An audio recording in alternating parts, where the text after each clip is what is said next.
Hi, fellow freelancers and fellow Form 1099 filers. I'm Dave Desario. I work here at the Freelancers Union on member organizing and advocacy.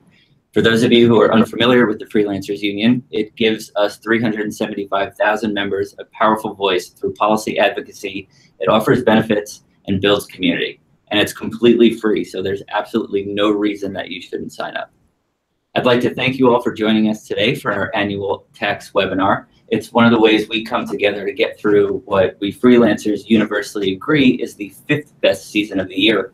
You know, between winter and spring, it's tax season. Am I right? All right, the content's better than the jokes.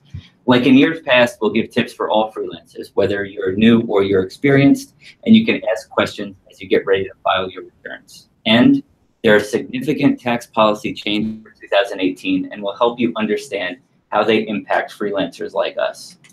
This webinar will last for about an hour.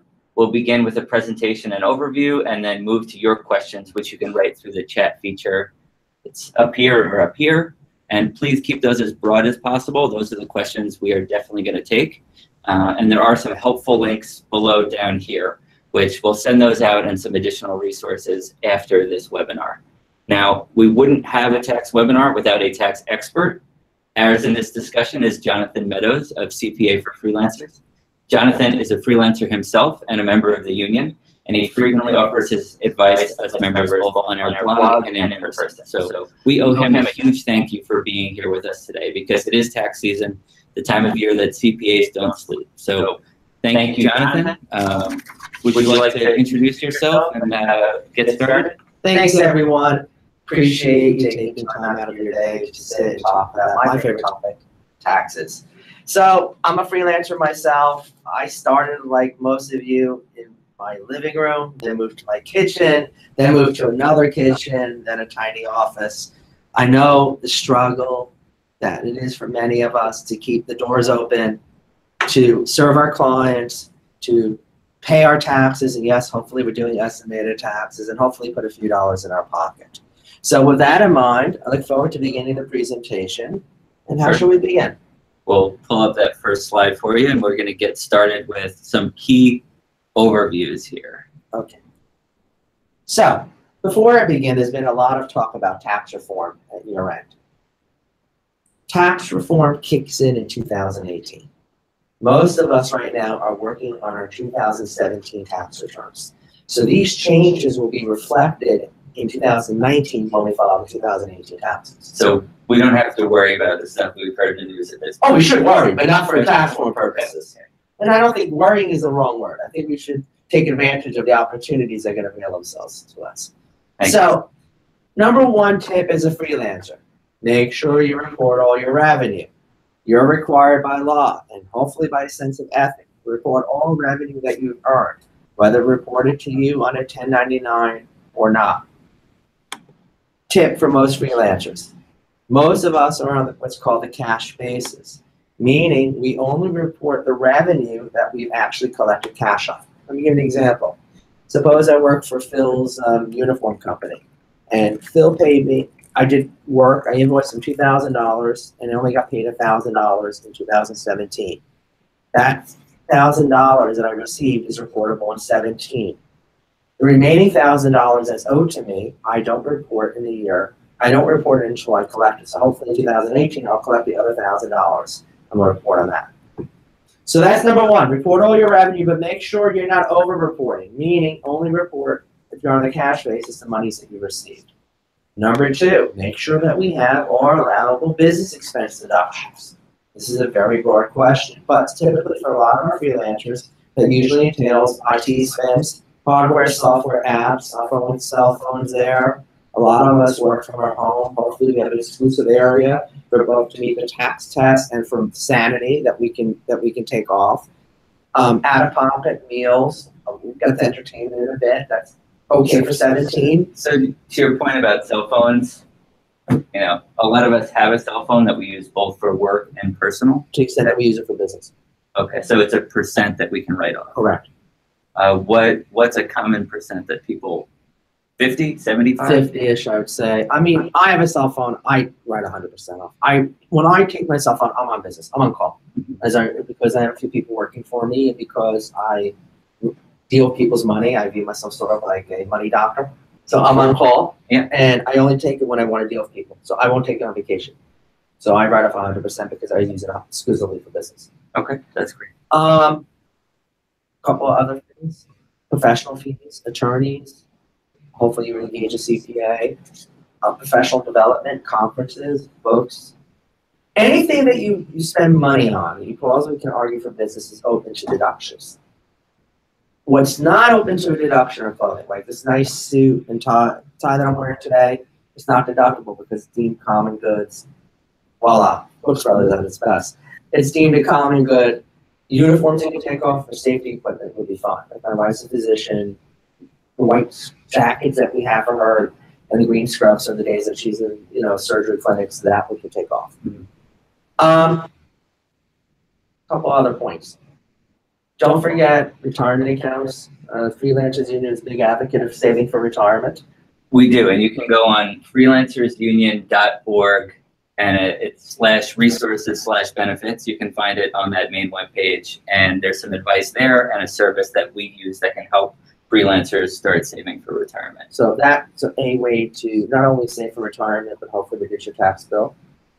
Third point is go ahead. I know you can contribute to a retirement and put it in the previous year. Yes, up until April 15th. So there's some caveats. For traditional IRAs, up until April 15th. So we still have time. Yes. Third point is, if you can't pull it off by April, I say actually come to the realization now and maybe start triaging and make an estimated tax payment before April 15th, because you can get an extension to file your return and mitigate some of the penalties. But if you owe money, even with filing an extension, the government starts to charge interest.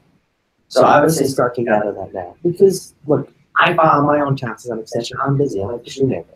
So I'm dealing with everyone else's work. So I need to file an extension for myself, but I make sure that I pay the money over the course of the year so that hopefully I want to know when I file my return. How significant is the interest if we don't pay in advance? 0.5% a month.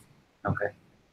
And that accumulating over the course of the year can be... And then if you don't come by October, then there are additional penalties of interest. The states can be higher depending upon where you live. Okay. So when you see someone not paying quarterly payments, often how much of a difference is that making in their return? It's maybe de minimis, to be honest. The penalty is de minimis. The issue is that they don't have the cash flow to pay the return. What I've seen are people who come to, there are three types of my clients. There are clients that don't know anything about estimated taxes that are in shock. There are clients that know and just can't afford to pay for it out there. Then the clients that realize it, but frankly use it as free cash flow because they don't have lines of credit. So it's de minimis, but then what happens is you get stopped with a huge bill. You can wind up paying crazy amounts of money. Theoretically, it's 10%. I've rarely seen it up to 10% of the penalty for not paying estimated taxes. But once you hit April and you don't have the money, then the interest in that. That's still significant. You're talking 10%. That's a few hundred, or that can be a few hundred. That can be a few hundred. It's usually less. Though. It's usually less. Okay, next part of this. Just as a best business practice, in addition to keeping track of expenses that come in throughout the year, you should also keep your physical receipts or digitized version of it, because if you don't, you get audited, the IRS will deny your deductions. That's what I've seen from my practice. Okay, so a lot of us use an app. We take pictures, or we don't save the hard copies. That's okay, but hopefully the app is around in 2 or 3 years when you need it. That's my concern with these apps. Okay. You use a smaller company, you don't pay for your subscription anymore, it goes out of company. Do something so that 2 or 3 years. So do you recommend maybe saving those images separately for yourself outside of the app? That's fine. That's a good suggestion. Back it up. Okay. Now, I know we've got some deadlines coming up that you alluded to, April 15th for adding money into our retirement account. April 17th to file tax returns. For those that have flow-through entities, S-Corps, multi-members, LLC, the tax returns are due by September 15th unless they're on extension, which will lead to September 17th this year. For Most freelancers who are not incorporated or single member LLCs, their tax returns are due by April 17th. For those of us that have C corporations, their tax returns are also due by April 17th. And just a friendly reminder, estimated tax payments are due in April, June, September, and January. Okay, so we're looking at some of these different deadlines, and there's a lot of different terms. LLC, C corporation, S corporation. What's the difference? Because a lot of us freelancers, we do have our own entities. I have an LLC. I don't fully understand what that means, but I know it should be there for protection. What's the difference between being a sole proprietor, having an LLC, an S corp, a C corp? So everyone by default that are working for themselves is a sole proprietor. That's not an entity. Mm-hmm. And their due dates are due by April 17th this year. You don't have to sign up to be a sole proprietor? That's if you're working for yourself, you're a sole proprietor. That's the default. It's not an entity. Okay. A lot of us, and myself included, and yourself as well, have entities. And an LLC is a limited liability company. It can be taxed in different ways. There are myriad of combinations. So you can be single member LLC, and if you make an election, you file that on your personal tax return that's due by April 17th. You can elect, if you have two or more owners, you can treat it as a partnership. You don't make an election that's due by March 15th. Might that partner be your spouse? Yes, definitely. Absolutely not a problem. And you have LLCs where you have, not to be S corporations, but it's mostly for legal protection reasons, or C corporations. Okay. The LLC can take on a myriad of different hybrids. Now, there's an S corporation, which is a corporation that has flow-through status, meaning the entity, at least theoretically, doesn't pay any taxes, although in New York City that changes a bit. That's due by March 15th. But as a C corporation, where the entity itself pays its tax returns, and that's due by April 17th this year. Okay, so I want to get those deadlines back up on the screen quickly here. So in case March 15th and April 17th, those are your key deadlines for the next few weeks. And we have time. We have time, but not really, because if you're an entity, today's the 27th of February. It's due by March 15th. Really isn't that much time. If I called up your firm today as an S corp, is there anything you can do at this point? Depending upon how well, maybe, but maybe the next couple of days. Myself and most other decent CPAs, I'm already in an extension mode for my S corporations because I don't follow those extensions. And heads up out there and Freelancers Union land. If you don't file an extension for a flow from entity, the penalties can be kind of absurd, really harsh, like $195 per member from a federal and state and local penalties. Okay. So really, if you want to be happy to work with anyone out there, feel free to email us at info. It's CPA for freelancers.com. And that info, if you go down into the info for this video, so just below us, down here, you've got some links from Freelancers Union, and you also have info to get in touch with Jonathan. Yeah, but whether it's us working with someone else or doing it on your own, at this point, if you have a flow from entity, you really should be considering extensions. That's the most important thing we should be doing right now. Okay. And is there, for the rest of us, if we're filing as an individual or an LLC? Get on it, because the due date's 6-7 weeks from now. It creeps up before you know it, and you also have flight costs for kids if you're married. So it's soon, but you still have time. Soon, we still have time. Okay. So we got those dates up. You've got the important dates, everyone. And let's move on to that next slide. Yes, sir. Talking about 2018 and what we're doing this year to help reduce what we might owe next year. So I don't want to talk politics because I understand this country is at a crossroads. There's no politics about it. As freelancers, the changes in tax policy have certain effects on us. My understanding, and you can help us through this, some of them are going to be good for us. Some of them might be less good and some are also. But I would say, depending upon your economic brackets, probably leaning more towards good. What about depending on your geographic location? We have heard a lot about state and local taxes only being exempt up to a certain point. True, but we're going to come back to that question. It's like everything else. It's not black or white. It's a nuanced approach. So number one, for most of taxpayers, tax brackets are going to go down. So that's positive. Number two, the standard deduction going up. 12,000 for single, 24,000 for married. Again, this is all great. The biggest thing for us freelancers, assuming your income is below 157 if you're single, is that you're going to have a 20% qualified business income deduction. Jonathan, what the heck does that mean? Bottom line, you're only going to pay 80% on your profit. You're only paying 80% of taxes on it instead of paying 100%. So if you had a $100,000 profit, assuming you're below 157 and single, you're only paying income tax on 80,000 about a $100,000 profit. Still paying self-employment taxes, but that's a huge deduction. So Huge. How is that different from the standard deduction? Is that That's a different animal. The standard deduction is another thing that you can take. So right now the standard deduction is about $6,300. It changes every year. It's going up. So it's really going to be beneficial for a lot of the freelancers because you're taking your business expenses as Schedule C if you're self-employed. So if you're an employee of someone, once again, you're not going to like it because the miscellaneous itemized business deduction is going to go away. So if you have the option of, if you're going to be offered the same amount of money, $50,000 in W-2 or $50,000 in 1099, I take the 1099 at this point. Why? You can deduct your expenses, flow for deduction. You're going to come out ahead. It's really a win-win.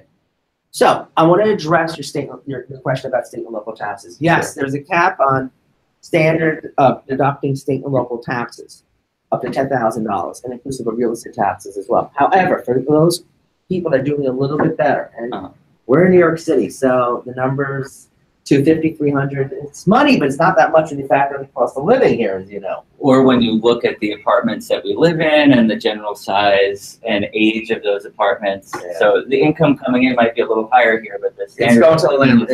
It's going to the landlord, not to the city. But my point is that there's something called the alternative minimum tax that used to kick in at about $200,000 in taxable income. Now that's going up to $500,000 for someone who's single and $1 million for someone who's married. So while we're being limited in the state and local tax deductions, this AMT moving up is a major win for people like us. So it will offset.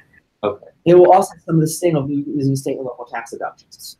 Do you come out ahead if you're in Dallas or Florida or Texas and Florida? I think so. Yes. In fact, I have a friend of mine who's a very wealthy guy, runs like one of these hedge funds. He's actually moving out of New York because of tax reform.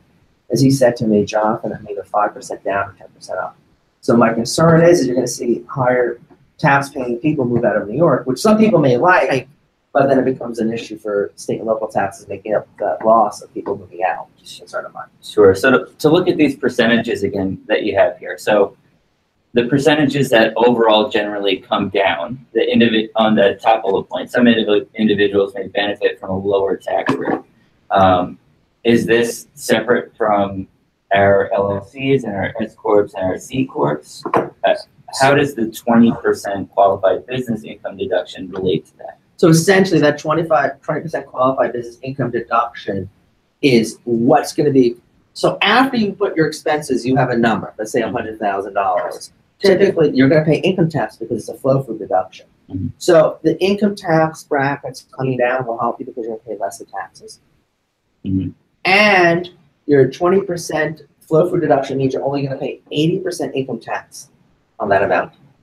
And then your standard deductions are going up. So that means you're going to pay less taxes as well. So does this not apply to someone that is a sole proprietor that doesn't have an entity? No, it applies to everyone. You do not need an entity to take advantage of this flow-through deduction. We don't need to do anything. No. It's going to be there for us. Yes. That's good news. And I'll see the people that legal do may be mad at me, but I try to give the straight dough. You don't need an entity to take advantage of it. Now, there might be other reasons why you want an entity. So there's some tax planning situations where it will benefit you. There might be legal reasons. There might be branding reasons. But for this, take advantage of the 25% qualified business income deduction. You do not need an entity. Okay. You need freelance income though. So 1099. 1099. That's it. That's it. That's great. So the last point here, I know a lot of us struggle with what we can write off. Meals. Where are you? Is it? You have to be dining with, in the course of business, dining with someone, dining with a prospective client or a current client, colleague, meeting. So the business deduction has been preserved. The business meals deduction has been preserved. What hasn't been preserved is the entertainment deduction. Give an example. Yankee Stadium. You took a business fund, you see a little write off and take it to the stadium. You can't do that anymore. What if they pay for the tickets, you buy the concessions? Is that a business model? Absolutely. Sounds like a deal. Get them to buy the tickets, you buy the concessions, and then document whatever concert you want to go to, or whatever game you want to go to. And document what you talked about. You have to talk a little bit, so document. Do you write that down on a receipt or? Receipt, journal, whatever. How much information do you have to write down on the receipt for the sake of someone reviewing that? I met with so-and-so, we talked about X. 1 sentence. 2 sentences, 1 sentence. Okay. Remember, these questions come up in a year or two though. They don't, so you gotta document it's a basic question. Okay. I think we can do that. Keep it reasonable though also. What's unreasonable? And something you see in someone's receipts, a client that you might call out. Someone $100,000 in income, $30,000 in meals, usually more than 8 to 10% of meals, it tends to be a piece of it. I mean, there are circumstances where it's legit. Sure. But you can't write off every single meal that you eat. So there are certain industries where you might expect people to write more off? Sure, salespeople. Yeah. Salespeople, they're wanting and dining. If I take clients, lunch, clients take me to lunch. Mm-hmm. So we do have some of this. It's ordinary and necessary. But when you're trying to write off every single meal, you're going out every night with buddies to drink, which I claim is a business expense, that's when it tends to be abusive. Okay, so we're going to get a little bit more specific here. And we're going to look at... This is courtesy of Forbes. Okay. I just like it so much. All right, I'm going to try to zoom in here. You're going to make it a little bigger for me because I'm not, at the age when I need classes. Okay, so pretty much Forbes had this great graphic on what's going to change on your itemized deductions. Okay. Sorry, everyone. I'm trying to find this spot. There we go. Number one. Number one. It's restoring the medical deduction. It's now 10%. It used to be 7.5% of your AGI. They're bringing it back to 7.5% of your adjusted gross income. Meaning that if you have medical expenses that were not covered by insurance, and I'm using $100,000 just for the sake of discussion on $100,000 of income. If you had more than $7,500 of medical expenses, you can start to itemize that as a deduction. Okay. It's not catastrophic. Not your deductibles. Your deductibles count as well, assuming you're paying for post-tax money. Sorry. Not your premiums. Correct. Correct. Assuming you're paying pre-tax money. Correct. Okay. This really is designed for people that have problems. These medical deductions are meant for people that have problems. Okay. Yeah, that's a lot to spend in a health. I hit it 1 year. Didn't make much money. A couple small things. It's meant for people that have problems. Okay. Okay. Number two. We touched on this. Reduce itemized deduction of up to $10,000, $5,000 if single. $5,000 for a married taxpayer filing a separate return. I'm going to break that back. $10,000 is both for married and for single. $5,000 is filing a separate tax return for state, local, and property taxes. Number 3, 2 and 3. That was 2 and 3. Number 4, mortgage interest on new mortgages. If an existing mortgage just doesn't apply, but on new mortgages, i.e., issued after January 1st and on, the interest on new mortgages of up to 750 is deductible. It used to be $1 million. Okay. Okay. Small change. Small change, but actually, you know what? It's a big change because think about it. For city apartment. City apartment prices are really going up. Mm-hmm. It's a big change. Charitable donations. That's an important one and a very personal one for people. Yeah, I know. I get fleeced by a lot of people. I'm a little charitable. It used to be. It's still preserved. It used to be only 50% of your AGI, but now it's up to 60%. How does that factor in with the increase in the standard deduction? So this is something I'm involved with. My synagogue is actually a concern of ours that we're concerned that some of the churches, synagogues, mosques may not get the smaller contributions because people are going to take the standard deduction. Okay.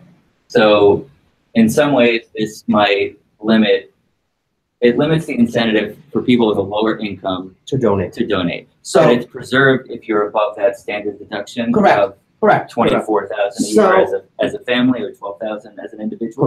Correct. So what you may want to do on this point is there's something called donor advised funds. So bottom line, let's assume you have a windfall of the year. You make a lot of money. We're freelancers. We're like blood sugar. It goes up and it goes down. You make a film and it pops. You want to give some money to charity, whatever floats your boat. So instead of just giving all that money in 1 year, you may want to put it into a donor advised fund and then dole it out over multiple years. So you can get a deduction Okay. So all that money becomes deductible this year, even though you distribute it over the course of several years. So if you have a good year, you take a large amount of money and you put it in this donor fund. Correct. You get the full write-off in that year. Correct. And then you can make donations from it in future years when you know you're probably not going to have a year that was as good as that previous one. Correct. Or in any year where you feel you're going to itemize, but otherwise you're going to fall back to standard deduction. That might be the year that you want to incentivize yourself to do that. What would it cost to set up a fund? Like Fidelity runs it. I don't know. Fidelity, Vanguard. I'm not sure.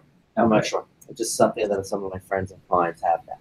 Okay. And just a personal question coming from donating. What % of income do people give? Do you find on taxes to charity? Or what do you know? You want the straight scoop? So I'm in New York. I find that most people, frankly, aren't charitable. I find that people that are charitable tend to be my Jewish clients. They give a lot of money, much more than the average. I just find this as a group. Most people aren't charitable nowadays, unfortunately. All they give or use goes to goodwill. Yeah. That's unfortunate. As a family, we give a couple %, which I think in terms of dollar % might seem really generous, but then when you talk about that % that it actually is, might not feel so generous. Well, you know what also is, it depends upon what you have. You have kids, you have circumstances. I was raised to give money, so I just, it's cultural, I give. Yeah. Okay, so your secret window into people's taxes is they give less than they should? So I find that people more religious, people that go to church and synagogue tend to give, they tithe. Yeah. And like I had a couple of clients, one of my clients pulled me over and one of my staff goes, is this correct? I'm like, yeah, it's correct. Look at last year, look at the previous year. And look at these people. So I find that people tend to be more involved in organized religion, tend to be a bit more charitable. Okay, so New Yorkers, you've got to step it up. You got to step it up. Come on. This is... So, all right, moving on. Number 6. Let me slide the screen over here. Oh, we got that already. Mortgage. Interest only deductible the first 70. Okay. Oh, okay, let's see what else we have. Back to number 7. 7. Disastrous weather event. Here we had Hurricane Sandy. We have a lot of members in Houston who have been through a big hurricane this last year. So there's changes there? Yeah, disastrous. Yeah, so essentially you have to be in a designated disaster zone in order to be able to take the casualty loss. Okay. Now, number 8 is really the zing for people, now for our freelancers who are permalamps, really. This is where they get the shaft a little bit. Okay. So there's something called currently under the CME 2017 return, miscellaneous itemized deduction, subject to 2% of your income that you can take. That's going bye-bye. That was designed to get the union so you can't take off dues. That's going bye-bye. That's why if you're permalamps, you may want, and you have expenses, you may want some 1099 income going forward. Okay. So we're going to move to some questions. I've got some frequently asked ones that come in to us, advocacy@freelancersunion.org or members@freelancersunion.org, some questions that have come into us recently. But feel free to type in that checkbox if you, sorry, Jonathan. No problem, anytime. Or it's up there, I'm not sure how it shows, but type those questions into us and we'll try to take any of them that are broad enough that we feel like they might affect the whole group. But, you know, thinking of someone that, as a freelancer, I probably know about as much as other freelancers about taxes, which isn't much. It's not something that we want to spend time on or specialize in. And I think, you know, there are times where I've had accountants, I don't now. When you see a new client that hasn't been working with an accountant, what are some of the common issues that come up or some of the confusion where when you see a new freelancer, there are a couple ideas that come in your head that you expect to see? Missed deductions. Okay. Inappropriate deductions. Being naive, not because of anything malicious. Yeah. Missed state and local tax filings. Those tend to be my issues. What kind of deductions do people miss? Because I feel like we know some of those big ones like meals, our equipment, our cell phone. Continuing education. Someone gives them expense reimbursement. The people they work with give them money to expense on their behalf. They include that as part of the 1099. They fail to take that as a deduction of 1099. That's a big one. Continuing education, I find, is missed. Conferences, classes, I find that are missed. Deducting health insurance sometimes is missed. Yeah. For people. But then you have people that just get a little egregious. When you talk about education, being a freelancer, you need a wide set of skills. You need to be a marketer, you need to be a salesperson, you need to be a tax expert, you need to be good in your field. what type of education or classes would you? Anything that you plausibly argue that you're taking to bona fides to make money. So obviously in your field, but if you need to go to a seminar on how to keep track of your taxes because you're a freelancer, I would take that off as a deduction. Okay. You need to consult with an attorney because you have to have a collection issue. That's something to take off as well. And where freelancers go too far when you see a new client? Clothing? Clothing. Just they try every single meal. I mean, it costs a lot to look this good. Well, you know? Yeah, I know. My wife makes fun of me, but she picks out all my clothes. Yeah, but it just clothing. It just shoes. Yeah. Shoes and clothing. Are there situations where you can write off clothing? Can someone in fashion? No. So let me give you an example. My wife's position, as I mentioned before, the white jackets, the green scrubs, I can write off. My friends who are ministers and rabbis, they have clergy vestments. Something that's specific for the job they can't wear outside. Or safety equipment. We have a lot of clients who are architects and engineers. They need a hard hat. They need shoes that, the steel toe reinforced shoes because you know, in the site. That stuff you can write off. We do have a lot of masons and carpenters that I know personally. So there are a lot of people in skilled trades that are with the Freelancers Union as well. So that sort of clothing works. Yes. But not stuff that we're wearing right now. You're a CPA. That's a profession that's esteemed. Do you need a dress well for it? Can you write it? I can't though, because I can wear it outside and it's common use. Okay. If I rented a tuxedo though to go to an event, I probably could write it off specifically for that event. Okay, so clothing is the biggest. Clothing is the biggest issue. All right. And I've been on all the IRS where that comes up as an issue. Okay. And you mentioned issues with reporting state taxes. Correct. So I'll give you an example. We have a lot of members in New York. And we have a question that came in. Someone who's in Arizona, their biggest clients in California. Do they report it? Or where are they doing the work? I think I don't know. I mean, I guess that's the question. Let's assume they go back and forth. They should report the income that they earn in California while physically there is taxable in California, getting credit in Arizona for taxes paid in California. But beyond that issue, I'll give you something simpler. Suppose you work in New York City. Do you know that in addition to your federal, state, city tax return, there are at least 2 other taxes you need to file? No, because you're not a freelancer. So that's where I find where people that are self-employed, they miss the county taxes in Pennsylvania, the city taxes, and there's a mutual tax in New York City for being self-employed. They miss these things. Okay. Or S corporations, they miss New York City filings and can turn into a big issue because that's a big tax number. Is this something that if someone fails to report this, you get a letter from that state, or might it go unnoticed until you get that audit? Or will they turn up in a couple of years? Depends upon the situation.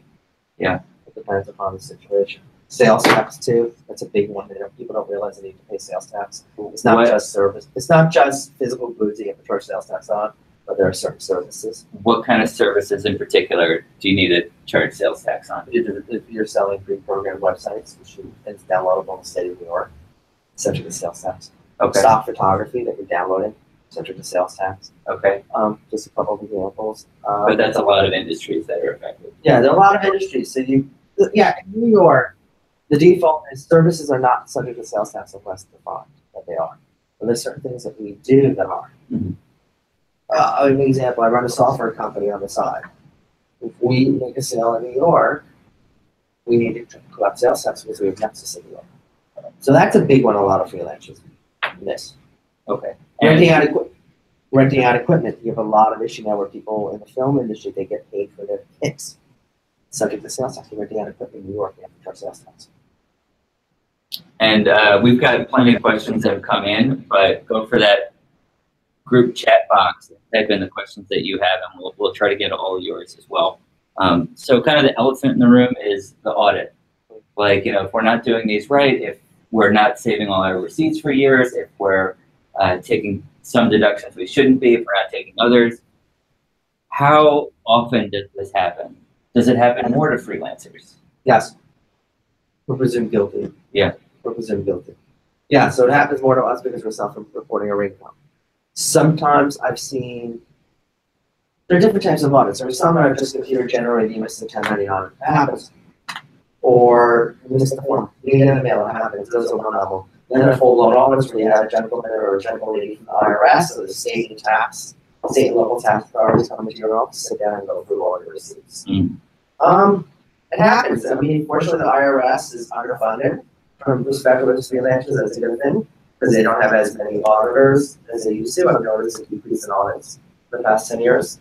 But sometimes they'll just do an industry. I've noticed, like, a few years ago, they just did everyone in the real estate industry. They'll get on these themes. So, is this something you see on higher income freelancers or lower income freelancers? Is there something that might tip it off? Tends to be a little bit higher, and also industry specific. I've seen a lot of PR, marketing and advertising over the past couple of years. Okay. I don't see any questions coming in on our view of the group chat, so I'm just trying to see if that's coming in somewhere. So one thing that comes up, you know, particularly within the Freelancers Union, a lot of us are hiring people that are also freelancers that are in our network. So if through my business I hire a freelancer, what does that mean I have to do?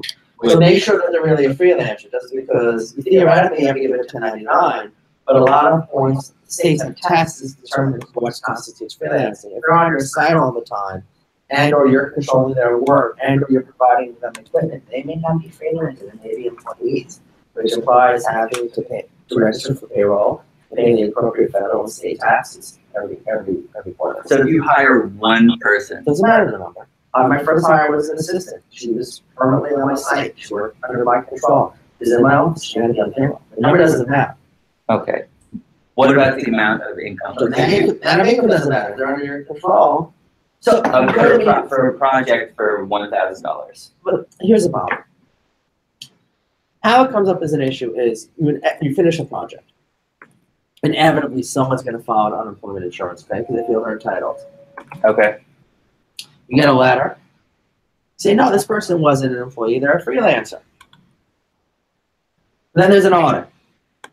State of New York comes back and determines, you know what, based upon our 11 or 14-point test, Mr. Medows, your client, is deemed as an employee. Okay. So they want their state unemployment insurance for 4.1% of the first $12,000 of wages for 3 years. Get a bill. There's a part B of this. You wind up having to pay. Then what happens is they turn it over to workers' compensation. And workers' compensation is a $100,000 fine for not having the insurance. Okay. I found the questions coming in. My apologies for the delay finding those. We got a good one here about miscellaneous deductions. What is that, and how would you describe that? And is that something we can write off?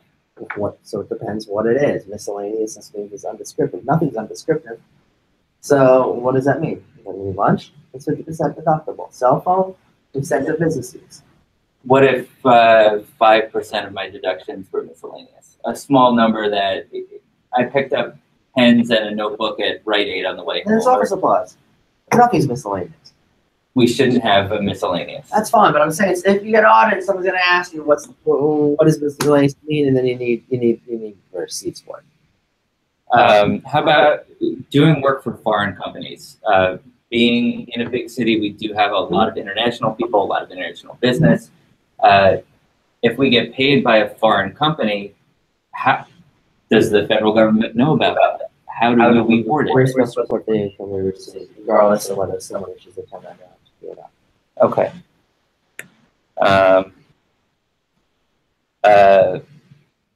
I wrote create by design. Yes, the chat box does deserve popcorn. You guys are doing great, and I'm sorry for the delay finding everything over there. We're plugged in now.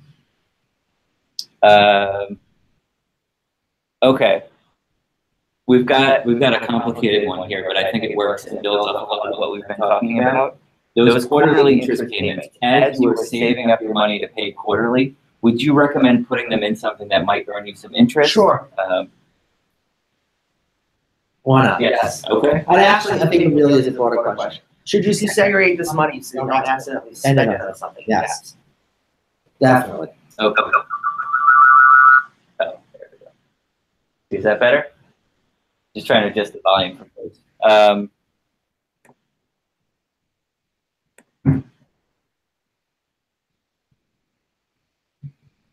Okay, a lot of freelancers aren't full-time freelancers. We make some of our income on a W-2. So when we're dividing our income in different ways, do we still need to pay estimated taxes if we're earning, say, the bulk of our income on a W-2? Presuming, so this is a question. Probably yes, because the withholding on your W-2 may not cover your entire tax liability. If you're making $100,000 on a W-2 and $2,000 on freelance income, I'm not concerned about it. But if it's more than 3-5%, you may still need to make estimated tax payments. We had a little bit of an echo going. Can you repeat? There's a point about income coming in from foreign companies and not getting a 1099? You still need to report your income. You're under an obligation to report all the income that you earn. Okay. So when someone pays from a foreign company, do they also have to inform the state and federal government? So it depends upon the situation. It's a bit complicated. Okay. Depends upon if they're registered in the U.S. as a foreign entity, if they're totally foreign. If a company in France that doesn't have any nexus in the U.S., doesn't have any offices in the U.S., makes you a payment, do they have to inform the IRS? No. I don't think so. But I would have all the done, I would just report everything. Okay. So we've touched on a lot of issues about incorporation, S Corp, C Corp, being a sole proprietor naturally, LLC. Do you think just being a sole proprietor communicates something that a client might not take you as seriously, or might that open you up? Might the government think the same thing and you'd be more likely to be audited if you're not a registered business? Audit, no. That doesn't matter. Client, depends upon the situation. That was the reason why I set up my first entity, was because I started to have people working for me and I needed a brand independent of myself. Not just Jonathan's guys. So I set up a firm name. So yeah, I definitely can see that as an appeal to set up some sort of entity. Yeah. So it makes sense. And we have already talked about receipts, and that taking photos and saving them outside of an app that you might only have for a year or two is a good idea. What if you take notes on those receipts? So you don't have them saved, but going back years, you have details written out in advance. Well, you need the receipts. When I walk into an audit, that's the first thing the IRS asks me for bank statements, and they ask me for receipts. Mm-hmm.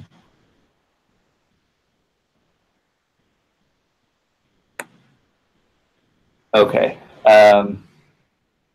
What about, look, our income as freelancers can be really variable. What if we have a loss one year? It happens. Hopefully not, but it happens. This is not a loss that government taxable income. Does it apply to other years? So it's touching upon a couple of things of tax reform. Up to 12/31/17, you can go back 2 years, assuming there was enough of losses, and file amended returns and get a refund. Or you can apply it going forward under the new tax reform, i.e. starting in January 1st, 2018. For the money earned this year, you can only go forward. Okay. And thinking about quarterly payments, though. So what if we've made quarterly payments throughout the year and we wind up still based on the previous year's taxes? Sorry. No, I understand the question. Yeah. So essentially, the estimated tax payments that you're making are predicated on the previous year. You're going to need to tweak them if you're going to make more money, or you should lower them if you're losing money. If you're losing money, you shouldn't bother with estimated tax payments. Okay, so I'm going to start at square one here. Should all of us be paying quarterly taxes? If we're making a profit, yes. Everyone? If we're making money. Okay. Sometimes we don't make money. How do we calculate that? So it's, for the sake of discussion, I would assume there are companies that can help you with that. Some of them may or may not be sponsors. As a rule, I would say a third of your profit I would set aside for estimated taxes. A third of the overall profit. 30% to a third. And then, 25% to 33%, depending upon the state that you live in. Coastal states, you're towards a third. And then depending upon that, of that money, you slice and dice it, a certain amount will go to the IRS, a certain amount will go to state and local taxes. Okay. So how do we get started? Is there a form that we've got to fill out? No, first thing you do is set aside money. Okay. See what's coming in, set aside a third of your profit.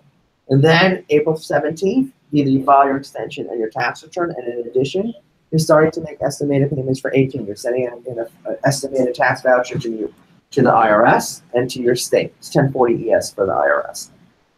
Or you can do it online if you want. So we talked about fines for quarterly payments. These are percentages that are added on. So what if our first quarter is huge, we make our estimated payment, and our second quarter, we didn't bring any income as we were getting started on a new project? There are You can skip it? You can. There are calculations when you file your taxes. Just to treat any payment levels based upon your income. Okay. Is this something that you see a common problem that freelancers have, trying to figure out what to pay or making those payments? The biggest problem I see for freelancers is cash flow. Meaning they don't have enough money to pull everything off, and they have to make decisions. Do they eat or do they pay estimated taxes? Do they pay 17 taxes? Or do they start paying 18 estimated taxes and make a payment plan? That's my issue there. So what people don't realize when they start a business is they need cash to run the business, because not everyone pays you on time. Not everyone pays you. However, your bills are coming consistently. Or if you're in growth mode, you need a lot more cash to start to run your business, and you may not get caught up. That's what I've noticed is a big problem for freelancers.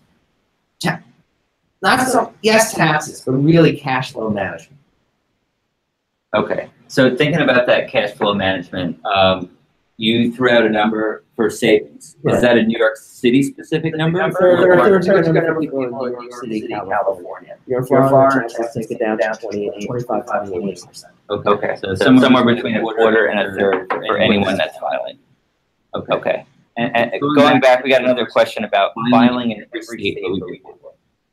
So this is complicated because of sales tax being one for filing, or let's limit it to income tax. Okay. If you work in a state, you may have a tax debt to file. I have some clients from musicians actually. And this comes up because they tour and they go all out, they go all over the country. One of them having 20, 30, 40 state and local tax returns filed based upon where they work. So yeah, it's an issue.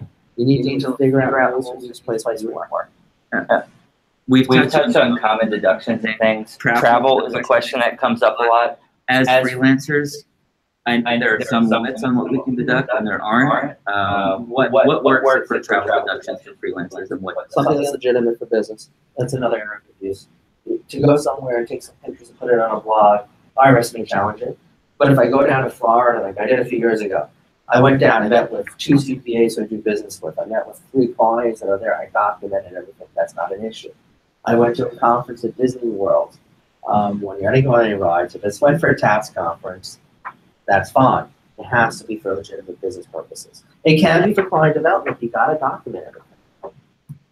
So what if you work in a co-working space? You go there most days of the week. Is your travel going to that co-working space deductible? No, because you're going to your office.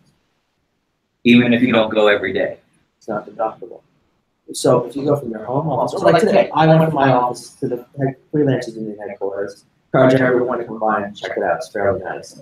I took that off because that's a legitimate business trip. But if I commute from work to my home, I live a block away, I couldn't take that same day going to the co-working space. Okay. So if you have a meeting at a co-working space, that's fine. Because that's out of the ordinary course of business. Right. But like if I have a meeting with a client somewhere, I take off the travel to go to my house. How about a bigger trip and a larger expense where maybe part of that trip is work and part of it's personal? Is that divided up? Divided up. You can't take the days in a personal. Okay. Presuming the majority of the trip's business should be. Okay. And that's a common place that you might see some errors. Yeah, some errors are released. Okay. And meals, as we mentioned, that's somewhere else also.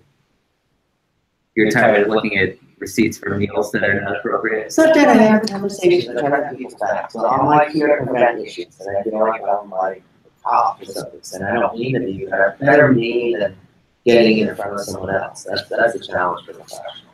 Sure. Are there any services that you recommend, good techniques for keeping track of expenses, or some best practices that you've seen from folks that come in and are really organized and taxes are easy to do? Use professional tax software, QuickBooks Zero. whatever the freelancers union may have partners with. I think spreadsheets themselves are inadequate. And there's info down there in the info box and links where you can connect to a lot of the resources that we have at Freelancers Union, including there are discounts on financial services like Jonathan has mentioned. Yeah. I find the ones that use professional password tend to be a bit better. Keeping receipts, engaging professionals, having an accountant or lawyer in your back office tend to work. I have several sets of lawyers for different things that I need. I have other accounts I work with, and my friends who I need help. I can't do everything on my own. So, like, I have one guy who's an expert in trust and estates. Trust and estate issue. I, as a professional, go to other accounts to help us with certain issues. I say definitely the ones that are most successful, the ones that also have resources to reach out to. Okay, so I don't know if this is a thing anymore, but retirement. We should all be saving for it. As freelancers, it feels like the work sometimes. You've always got something to do. Yes.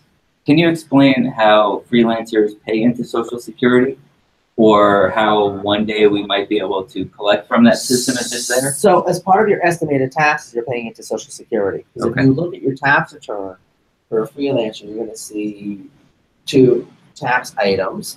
We're going to see income tax, and we're going to see self-employment tax on page 2 of Form 1040. So you're paying through your tax return, you're paying into Social Security as well. Okay. So that's what comes up, and it's the same percent that we actually pay more. We pay both ends of Social. So when you work for someone, they match you 7.65%. The employer pays 7.65. The employee pays 7.65. When you work for yourself, you pay both ends. Okay. That's why I'm so excited about tax reform. At least for that, we need to address some of the inequities of working for ourselves. Okay. And so we had a question come in from Pat. And I'm a W-2 employee, but also a freelance. Can I deduct what I pay for health insurance? So if you have self-employed profit, yes, but I'm assuming you're paying if you're off. I'm assuming Pat's paying with the post-tax dollars. So yes.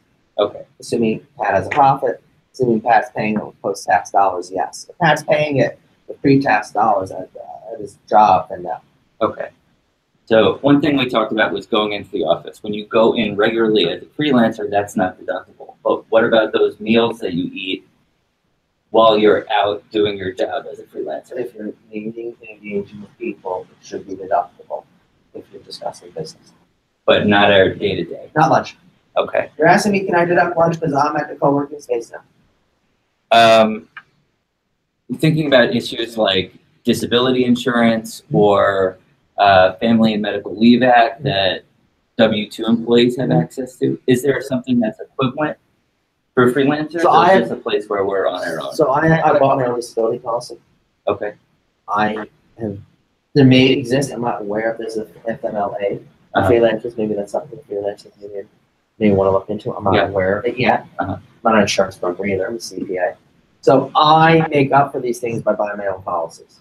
Okay. So you can buy those own policies separate. I know here in New York, there's an addition to the Family and Medical Leave Act that's coming up where freelancers can buy disability insurance for as part of their family planning. But as freelancers, we have to wait 2 years in order to access that system, even when we've been paying into it, where a full-time employee can move in after 6 months. So there are some things we have access to, I know, but I know often they're different. Still inequitable. And they're not equal. Well, that's why we have freelancers needed to help us address these situations. So we've got a few minutes left. So this is the time to get in any last couple of questions, because it's that time of year when you've got to be running at about 1,000% right now. That's why I have the caffeine here. Yeah, that was the condition of being. That was my only mandate, just a diet. Yep. Okay. And we're getting some mixed reaction on disability. That there are some states where you can buy it separately. Others have sort of struggled to find that. I'm New York centric, guys. Doing my best based upon what I know in New York. So I'm sure the freelancers union maybe want to write an article about that. Maybe get some people to join in. Question about next year. What deductions are going away next year? Entertainment deduction is the biggest deduction going bye-bye. For our audience, entertainment deduction is going bye-bye. If you're working for someone as a permaland, so we all know what that means, if we're stuck in that situation, miscellaneous itemized deductions are going bye-bye in Schedule A. Those are the two things that are hurting us. Okay.